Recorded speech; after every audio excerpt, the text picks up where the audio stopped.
My book, Indian Anthropology, is a work I hold very dear. It was written with a clear purpose in mind. The main goal was to offer readers a thorough look into the diverse and complex world of Indian society. This book tries to cover many important topics. It explores the people of India, it looks at their cultures, it examines their social structures. I believe this book serves as a useful guide. It helps people understand the core ideas of anthropology as applied to India. The subject is vast, but the book aims for clarity. I am Nadeem Hasnain, the author of this volume. My journey in anthropology has been long and fulfilling.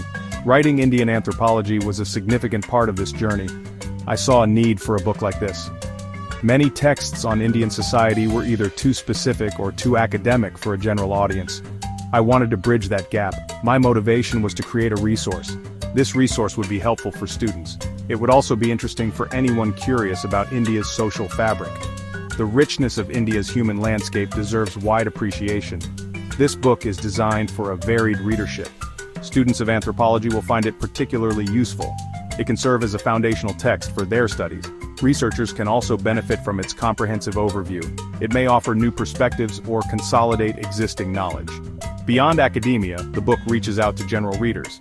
Anyone who wishes to understand India more deeply will find value here. The complexities of Indian life are presented in an accessible manner. The aim is to inform and engage a broad spectrum of interested individuals. This makes the knowledge more widespread. Indian anthropology covers a wide range of subjects. It delves into the historical roots of anthropology in India. It discusses the key concepts and theories relevant to the Indian context. The book explores social institutions like family, kinship, and marriage. It also examines the caste system and its continuing significance. Tribal communities, their cultures, and their challenges form an important part of the discussion. Furthermore, the book looks at religion, rituals, and economic systems. It also addresses the processes of social change affecting India today. The scope is broad, reflecting the diversity of India itself. One of the central themes in Indian anthropology is social structure. Indian society is known for its intricate social organization. The book dedicates considerable attention to the caste system. It explains its historical origins and its contemporary manifestations. We explore how caste influences daily life, social interactions, and opportunities. Beyond caste, the book examines kinship systems.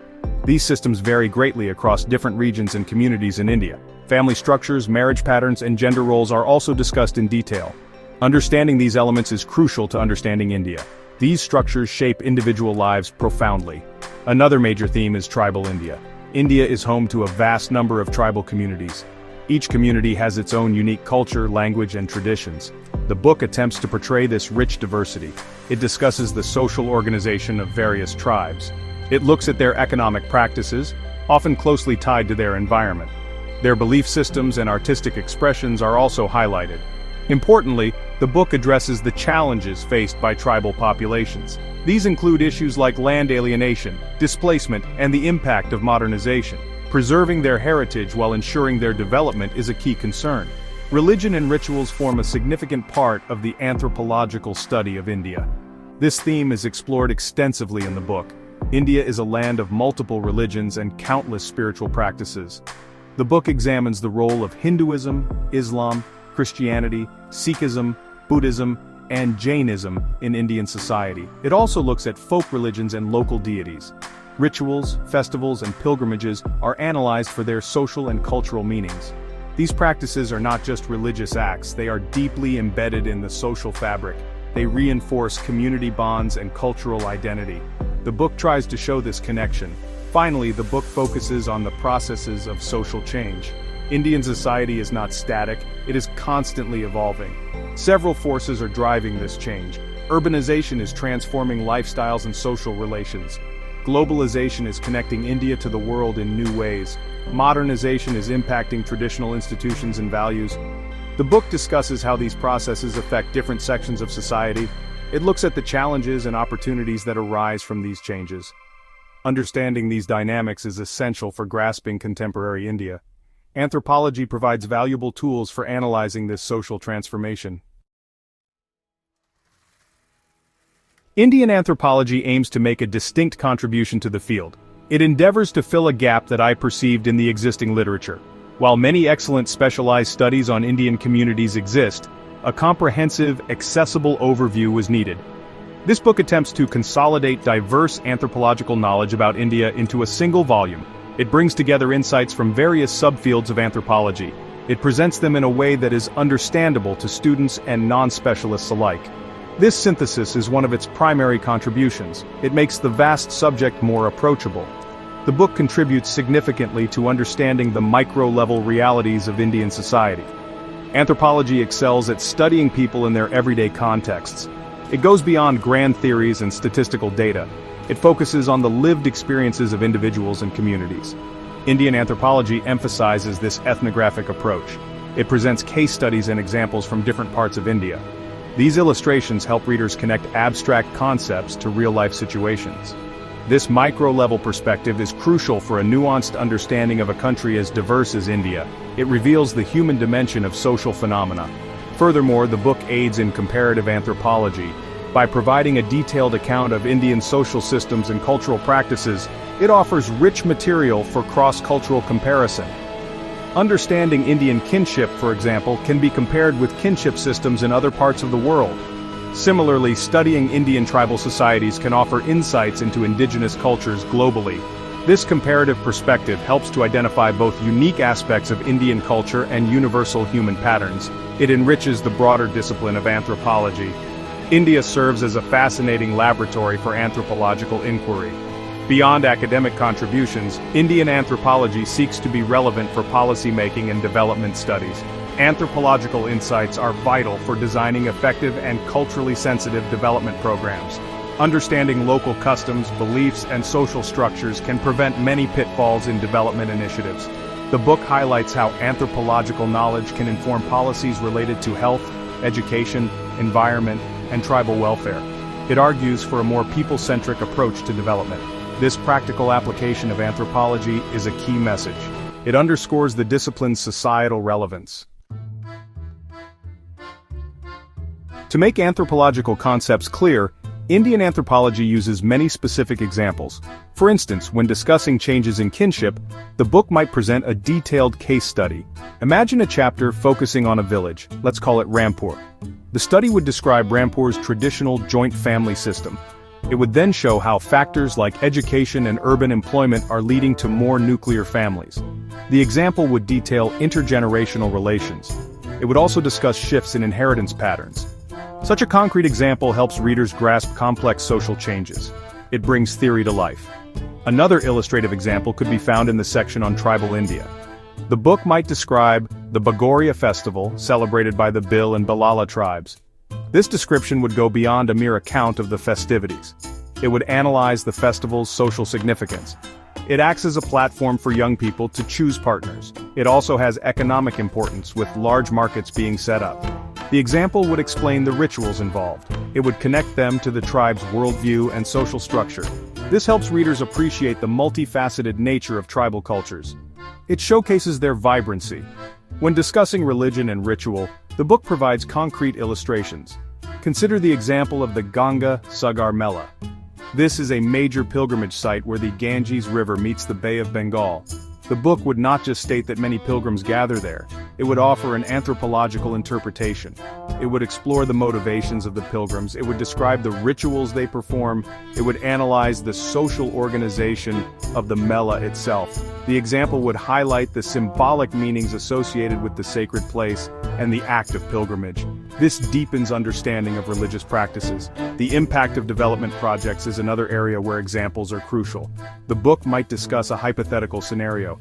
A large dam project is planned, which will submerge several villages. The example would detail the anthropological concerns.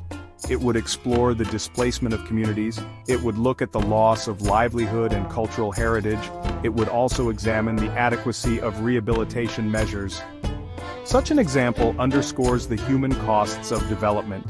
It emphasizes the need for anthropological assessment before projects begin. These specific cases make the discussions more tangible. Section 5. Nadeem Hasnain, the author's perspective. My perspective as the author of Indian anthropology is shaped by my academic journey. I have spent many years studying and teaching anthropology. My formal training provided me with the theoretical tools of the discipline. I was fortunate to learn from esteemed scholars in the field. This academic grounding is reflected in the book's structure and content. It ensures that the information presented is based on established anthropological principles. My aim was to combine academic rigor with accessible presentation. This balance is important for a book of this nature. My background helped me strive for this. Fieldwork experiences across various regions of India have profoundly influenced my understanding. Anthropology is a field-based discipline. There is no substitute for direct interaction with the communities we study. I've had the privilege of conducting research in different cultural settings within India. These experiences allowed me to witness firsthand the diversity and complexity of Indian society.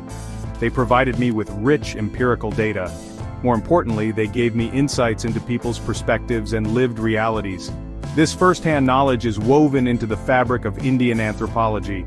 It adds depth and authenticity to the descriptions. My theoretical orientation in anthropology emphasizes an empirical and holistic approach. I believe that good anthropology is grounded in careful observation and detailed data collection. Theories are important, but they must be tested against real-world evidence. A holistic approach means looking at cultures and societies as integrated wholes. Different aspects like economy, religion, and social structure are interconnected. Indian anthropology tries to reflect this holistic perspective.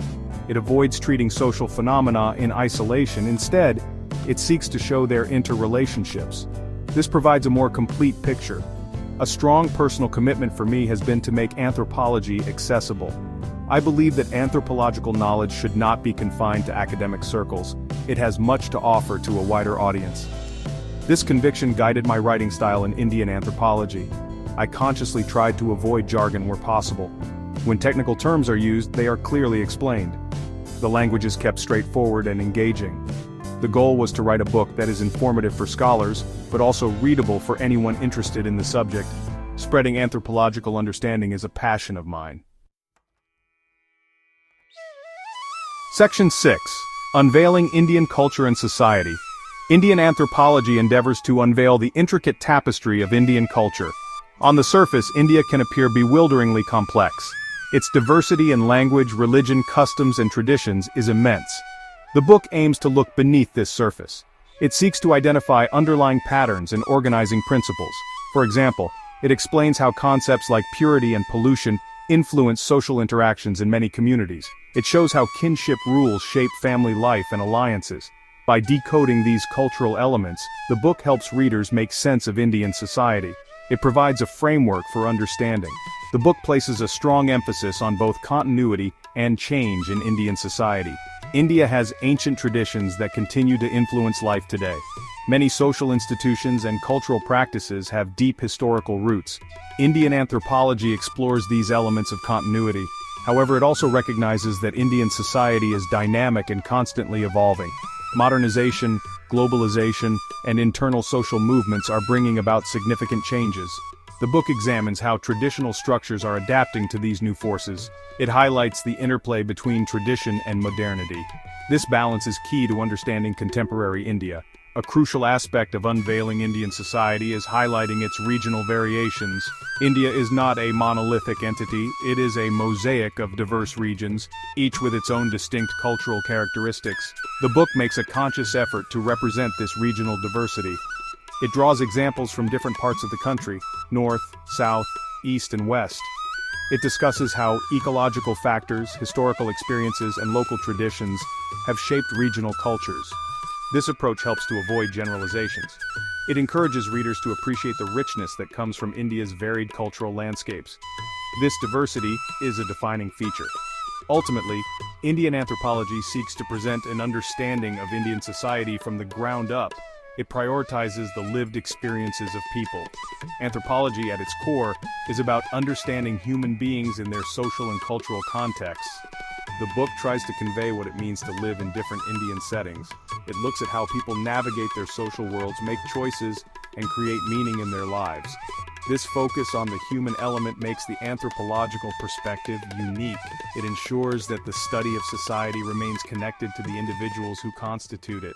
Their voices are important. Section 7. The significance of anthropology in societal development. Anthropology plays a vital role in understanding grassroots realities. This understanding is essential for effective societal development. Development initiatives often fail when they do not consider the local context. Planners sitting in distant offices may not grasp the needs and priorities of communities. Anthropology, with its emphasis on fieldwork, provides these crucial insights.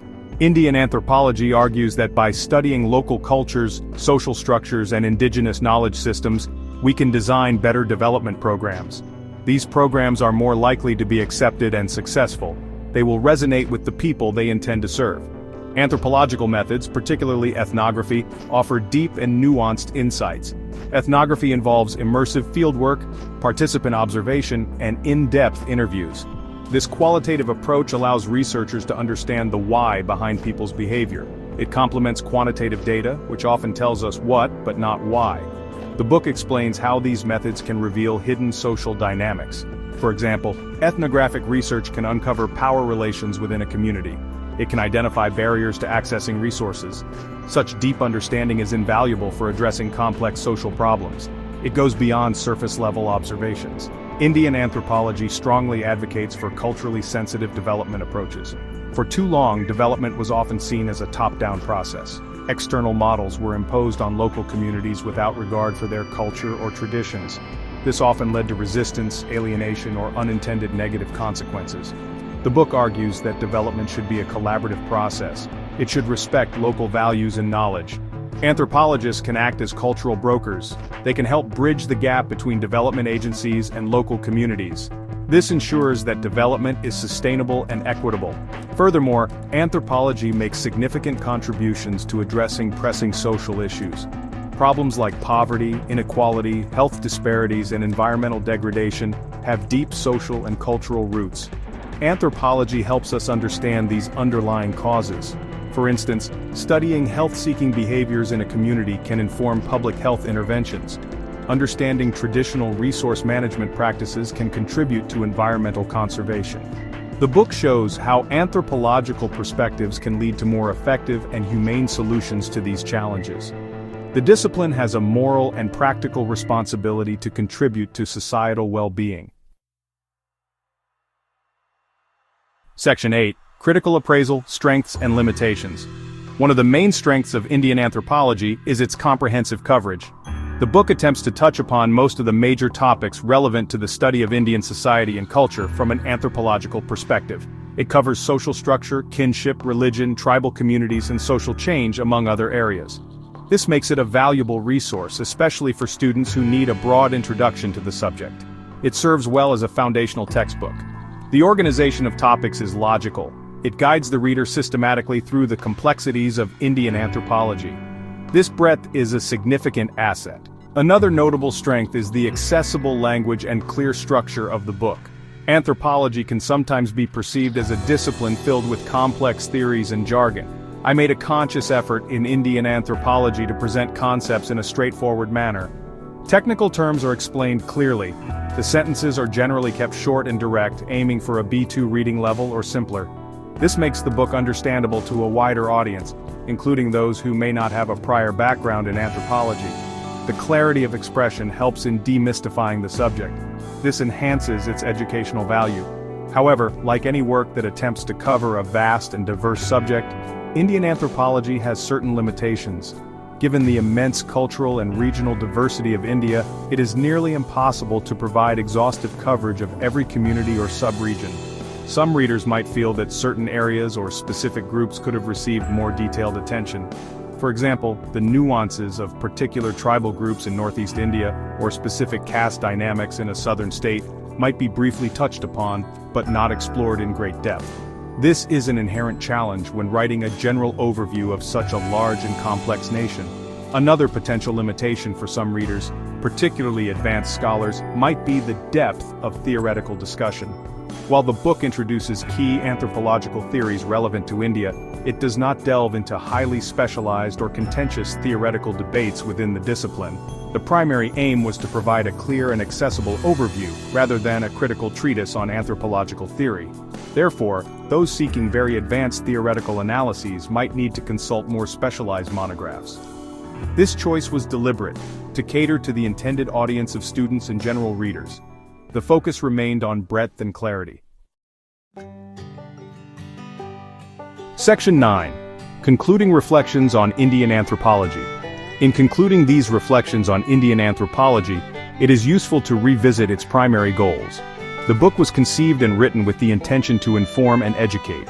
It seeks to provide readers with a coherent understanding of the diverse peoples and cultures of India. It aims to introduce the fundamental concepts and methods of anthropology. It shows how these can be applied to the Indian context. The ultimate hope is that the book fosters a deeper appreciation for the complexities and richness of Indian society. It is a journey into the human landscape of a fascinating country. I believe Indian anthropology holds lasting value, particularly for students beginning their exploration of the subject. It can serve as a reliable companion in their academic pursuits. It lays a foundation upon which more specialized knowledge can be built. For scholars and researchers, it can act as a useful reference work. It offers a consolidated overview of key themes and issues in the field. The examples and case studies presented are intended to stimulate further thought and inquiry. The study of Indian society is an ongoing endeavor, and this book hopes to contribute to that continuing dialogue. It is my sincere hope that Indian anthropology encourages a greater interest in the discipline of anthropology in India. Anthropology has so much to offer in terms of understanding ourselves and the world around us. In a country as diverse and rapidly changing as India, the anthropological perspective is more relevant than ever. I also hope the book inspires more individuals to consider how anthropological knowledge can be applied. Its application can be in fields like social work, public policy, development, and cultural preservation. The practical utility of anthropology is immense. My final thought is this: understanding India truly requires an anthropological lens. The sheer diversity of its population, the depth of its history, and the complexity of its social structures cannot be fully grasped through statistics or grand theories alone. Anthropology, with its focus on human experience and cultural context, provides that essential lens. Indian anthropology was written with the aspiration of offering such a lens to its readers. If it helps even a few more people to see and appreciate the intricate, vibrant, and ever-evolving tapestry of India, then its purpose will have been well served.